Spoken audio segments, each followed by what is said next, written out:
البرية، الطقس والأغذية التي تجلبها له تأثير كبير على التفريخ. عادة ما تكون أستراليا جافة للغاية، والعثور على ما يكفي من الغذاء لأنفسهم يكون صعبا جدا خلال الفصول الجافة. لذلك عندما يكون هناك كمية أكبر من الطعام خلال المواسم الرطبة، عندها يبدأ البادجي في التكاثر بشكل طبيعي.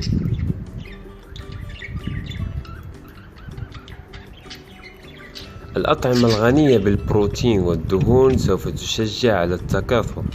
سوف تحتاج أيضا إلى زيادة كمية الكالسيوم الخاصة بهم بعظم الصبيط، حجر الكلس أو الكالسيوم السائل. بعض أمثلة الأغذية عالية البروتين التي أفضل تقديمها كالبيض المسلوق، البقوليات، الكسكس والأرز البني المطهي، الكينوا والقمح المنقوع. أيضا يمكنك توفير الفيتامين A D E ألف دال هاء، وهو أحسن محلول يقدم للطيور لتنشيطهم جنسيا وتقوية مناعتهم وتحسين جهازهم الهضمي. أيضا عامل زيادة ساعات النهار من 8 إلى 10 إلى 12 إلى 14 ساعة في اليوم، وكلما زاد ضوء الشمس كلما كان أفضل بالنسبة لهم، حيث تنتج الأنثى الفيتامين د من أشعة الشمس الطبيعية التي تحتاجها لامتصاص الكالسيوم ومنع احتباس البيض. إذا لا يحصل زوجك على 30 دقيقة على الأقل من أشعة الشمس المباشرة في اليوم، فتحتاج إلى ملحق يساعد في التعويض عن هذا النقص. البادجي طائر اجتماعي.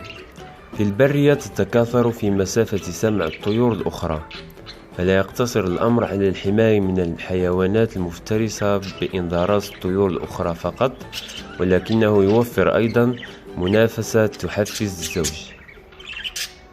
إذا لم يكن لديك أزواج أخرى لتقديم هذا التحفيز، فيمكنك تشغيل مقطع محاكٍ لصوت قطيع طيور البادجي. الصمت يعني الخطر للبادجي، لذلك فالضجيج الجانبي سيجعلهم يحسون بالأمان ويشجعهم على التكاثر.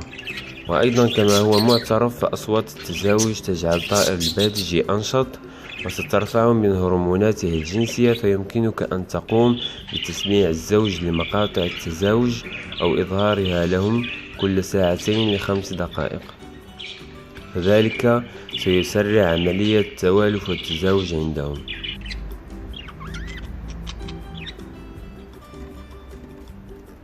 بمجرد رؤية علامات تشير أن زوجك يتوفر على شروط التفريخ، فما عليك إلا بتوفير بياضة لهم الآن.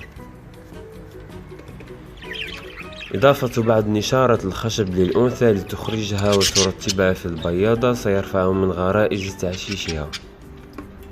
إذا كان زوجك مرتبطا بالكامل ونشطا، فيمكنك التوقع أن يتم وضع البيض بعد أسبوع لأسبوعين. الآن يمكنك مشاهدة مقطع للتجربة إن كانت الأنثى البادجي تفضل البياضة التي بها نشارة أو لا. أيضا مقطع لطريقة تجهيز البياضة للزوج، والمقطع الرئيسي للتأكد إن كانت محاولاتك لتنشيط الزوج ناجحة.